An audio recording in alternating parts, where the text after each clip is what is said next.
Funding now on Indiegogo, it's Shadowbinders, our second chance offer to get 2 hardcovers of our classic webcomic delivered to your door. Steampunk, fantasy, and romantic comedy from Clownfish Comics. Go to Indiegogo, check out the link in the description below. Now on with the video. Hey guys, welcome back to Clownfish TV. This is Kneon. I am here with Geeky Sparkles. Hello. And this is really interesting. George Lucas is restating that Disney Star Wars is not his Star Wars. Well, I thought that was a given. It was a given. At least he didn't call Disney white slavers this time. Not this time, yeah. He was a little nicer about it. But it was really interesting where it came up. George and his wife were actually in a Zoom chat with a bunch of middle school kids from, I think, Harlem. And it came up because one of the kids asked him a question about diversity in Star Wars, and he's basically like, it ain't my problem anymore. I made 6 movies. That's my Star Wars. Yeah, I can't speak to what Disney's done because I'm not them. Yeah, so this is, again, George Lucas distancing himself from Disney Star Wars, albeit a little more politely than he did the last couple of times. But you can tell by his tone of voice, and by the way his wife is looking at him, like, yeah, this is still a sore subject for him. Yeah. Now, we were going to give a hat tip to Bounding into Comics, right? Because yeah. That's where you found it originally. Yeah, Bounding into Comics put an article up about it, and they cited another YouTuber, and I've got a link to that article in this article on Pirates and Princesses, but we'll talk about this, because I think this is going to be a sore subject for him. I think this is major seller's remorse. Yeah, I can't imagine. I mean, we are creators. We have our own universe that we've created and things, and I would not be happy if I sold it and I was under the impression that my opinions mattered and that they're going to move forward at least to complete the other 3 movies with my ideas and then take it from there, and they turned around and did everything opposite what they promised me. I wouldn't be very happy about it either. No. But, you know, he sold it for billions of dollars. Yeah, that's true. That makes it a little bit easier. I guess it makes it, you know, you can sleep on that wad of cash at night, you know. Anyway, before we get into it any further, please subscribe for more pop culture news, views, and rants, guys. We're over 182,000 subs. Thank you. We are a tiny YouTube channel that somehow gets more views than the official Star Wars channel. Yeah, causes more shit stirring than it did most places. Anyway. So yeah, I saw this on Bounding into Comics, so again, I'll give them a hat tip, and I had to give my take on it here. But yeah, he restated that Disney Star Wars is not his Star Wars. He said he only made 6 Star Wars movies, and that is it. There are only 6 movies. A lot of people keep saying that. There are only 6 lights. I think that's funny, though. There are only 6 movies. So while not as harsh with his criticism of Disney Star Wars as he had been in the past with the infamous Charlie Rose interview, where he's like, well, it's kind of like selling your kids to white slavers. Yeah, he wasn't laughing, it's just like crickets, you know, like, wait, what do you mean, George? And of course, you know, the story is, everybody should know this by now, George Lucas had treatments for 7, 8, and 9 that he wrote up when he sold Star Wars. He's basically like, this is the direction that these characters go in. I'm handing it to you on a silver platter, Disney. All you got to do is make the movies kind of like this. Well, they kind of told him they would. That's yes. why he agreed to it. So it was kind of like misrepresenting. It was a bait and switch type deal where he agreed to it being told it was going to go one way. And then like with their fingers crossed behind their back, but we didn't actually promise. So if I give you my puppy, you're going to take him to the farm upstate, right? Right? Well, sure, kid. Sure. If that's what we're going to do with your dog, yep, just give your dog to me. Wait, why is that lady wearing a coat that looks like my dog? Cruella de Vil. But that's basically what happened. Disney, yeah, they were like, hey, we're going to take good care of your baby, George. Absolutely. Just sign the paper, sign it. Just hurry up, sign the papers. Sign the papers. And you know, we were watching Ready Player One the other night, and I was thinking this is kind of like where Wade was like looking at the Oasis papers, and he's like gonna sign me. He's like, yeah, this is wrong. I'm like, I wonder if George Lucas had that moment where he had the pen in his hand, and he's kind of like, God, I don't know. Because to be fair, if we're going to be completely fair, he's been dealing with a lot of shit from the fans for years too. That's People true, have been yeah. calling him out about the prequels. They even had a special, the people versus George Lucas, or whatever it was called. He probably was at that point like, I don't, just give me the money and I'm out. I think it's easy for us to say this looking at it when we aren't him and we aren't dealing with what he had to deal with. So, and it would be disingenuous to say that he never got shit for the same things, because he did. And sometimes fans can be complete dips, but a lot of times it's just the vocal minority that paint everyone with a broad brush. Yeah, and he might have just in just a huff, like, Disney's come along, give me money. I don't want to make any more Star Wars movies. They want to make Star Wars movies. I just don't give a shit. And now everybody's like, oh my God, only George can save us now. Help us, George. Help us. Your only hope. So anyway, the subject came up during a Zoom call to a bunch of school kids. Weirdly enough, like, this is how it comes up. Lucas, along with his wife, Starbucks chairwoman and co-CEO of Ariel Investments, Melody Hobson. Now, I knew she was a businesswoman. Mm-hmm. I didn't know that she was the Starbucks chairwoman. Mm-hmm. And she's also the co-CEO of Ariel Investments. And I guess she worked with DreamWorks Animation for a while, too. Well, so, makes sense. They would run in the similar circle. Yeah, which makes sense. And so it was really interesting. I'll maybe play a little bit here with the captions on. But they took part in this virtual speaker series for the East Harlem School at Exodus House. Seventh grader named Jeremiah asked George Lucas, "The world has changed so much since the first Star Wars. How do you think the changes in the fight for racial justice will impact the Star Wars universe going forward?" George looked a little uncomfortable.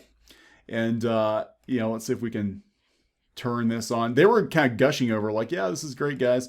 But he responded with, I don't know. Yes, Jeremiah Camacho. And eighth grader. He's an eighth grader, yep. Or he said he was, well, no, they said he was eighth grade. He's actually seventh grade. Okay. He corrected the teacher. Oh. So how very dare you. I like him. Yeah, I can relate. Lucas responds with, I don't know. I mean, I kind of lost control of Star Wars. So it's going off in a different path than what I intended. But the first 6 are very much mine and my philosophy. I'm sorry, that's funny. Like his wife, okay, so this is the thing. His wife is all smiles until poor Jeremiah asks that question. And look at her face. She's like, oh no, here it comes. That is exactly. That's the face that's the look I get when people say something really, really dumb and Kneon hears it. And I'm like, oh no, here it comes. That is exactly the look he is being. I know this look. Like, she was all smiles. She was all happy. Shit. And he's going off, and it's like, I can tell she's trying to use the force. No, what she's doing is, I have to do it to you all the time. What she's doing is she's watching him to make sure he doesn't go too far.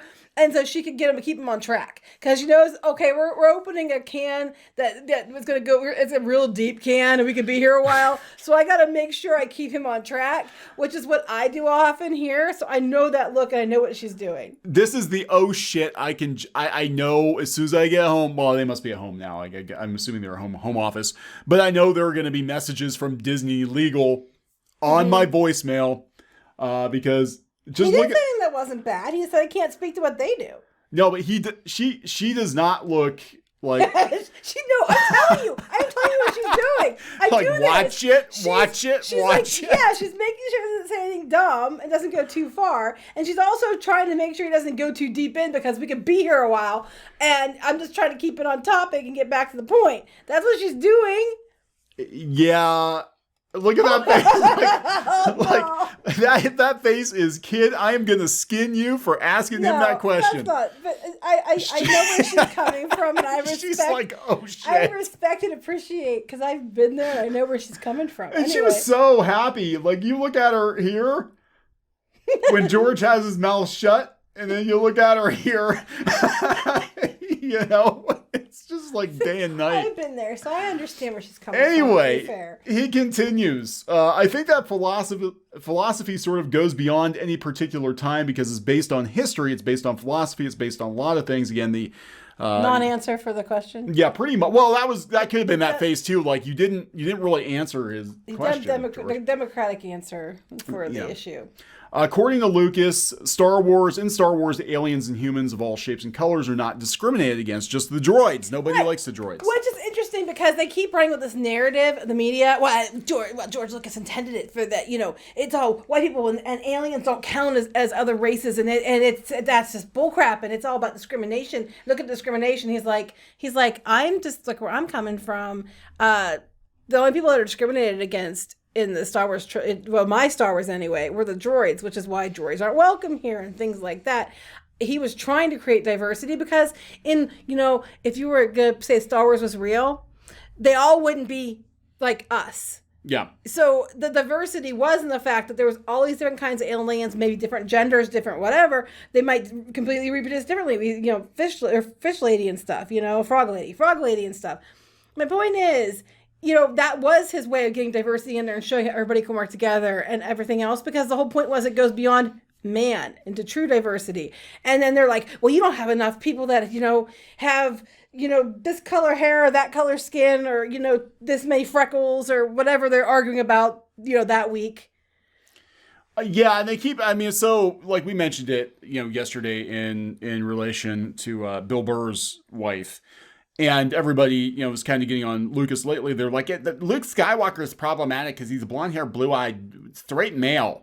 And it's problematic, and we had this pushed on us as kids that was the norm. That was the hero. But what gets me is, like I mentioned before, but now they keep complaining that you have to stay in your own lane and you can't write any character that isn't like you. So if he had written characters that weren't like him and made the lead character somebody who wasn't like him, they'd have been pissed about that too. How dare he? Because he was a straight white man writing about, insert whatever dynamics you want to put in there.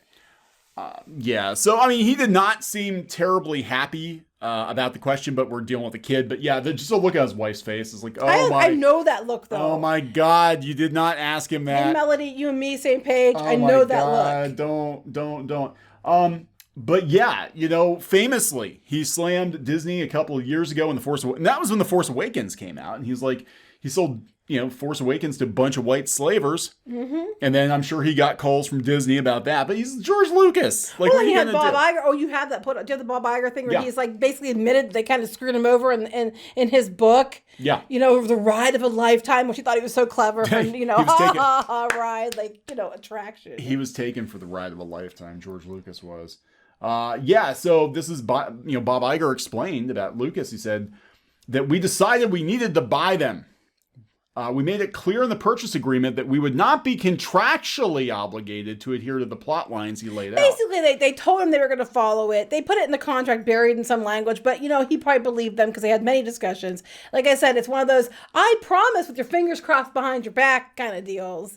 Yeah. And he said they knew they were going to shit on him, and they did it anyway. Yeah, Iger says this. Yeah, George immediately got upset as they began to describe the plot of The Force Awakens, and it dawned on him that we weren't using one of his stories he submitted during the negotiations. George knew we weren't contractually bound to anything. But I'm sure it was told that they were going to follow it. Right. But he thought that our buying the story treatments was a tacit promise we'd follow them, and he was disappointed that his story was being discarded. Why would he not? They actually bought the treatments in addition to buying everything else. Why would he think otherwise? I'm sure it was not spoken out to him. Well, just so you know that us buying this doesn't mean we're going to follow it. I'm sure that wasn't actually said to him. It was probably buried in some verbiage in the contract. Yeah. Hidden somewhere. George, this is the thing. George is a good businessman, but in some ways I feel... Is you trusting? Yes. You're far too trusting. For someone who, they blew up his planet anyway. For somebody who, doesn't like Hollywood, we saw an interview the other day actually with someone who worked at Nelvana, who was talking about the holiday special, and the reason the holiday special, the animated sequence, was animated in Canada by Nelvana was because George Lucas distrusted Hollywood so much. Can't say I blame him. He distrusted him so much that he went and found a Canadian animation studio. There's a lot of actors and directors in Hollywood, people that don't live in Hollywood and don't go there unless they have to because they don't like it and they don't trust these people. I don't trust these people. No offense to those of you who live in LA and Hollywood area. I've been there. I don't like it. It feels very... superficial and phony to me. That doesn't mean that does to you, but to me it feels that way, and I don't feel comfortable there, and I don't have the trust that I would need to live there and to work there. I'm sitting here like, did nobody show George Lucas saving Mr. Banks?